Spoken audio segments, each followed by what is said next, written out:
We're here to cut, bevel and thread a piece of 2-inch pipe. To do that we have the new 460-12 tri-stand, stable for any conditions on the work site because of its setup with 3 legs. This one is for a 12-inch pipe. As you can see, the chain is very long, which is one of the only ones in the marketplace that can do a 12-inch pipe on it. So what we'll do first is we'll cut the tube with a 2A cutter designed for cutting steel pipe. It's a displacement cutter, so as you can see it's getting through this without too much effort. Now we cut the pipe. As you can see, there's a large burr inside the pipe, so using a simple ratchet reamer we just basically clean the end of the pipe up. Now we've reamed the pipe, the next thing to do is put a 2-inch thread on it. For that we have the 11R ratchet handle. We place onto the pipe.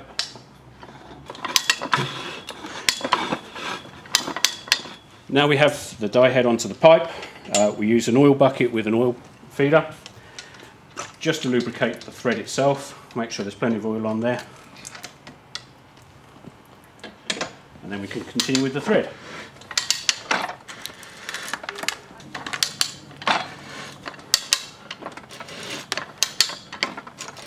Okay, so now we put the thread onto the steel pipe itself.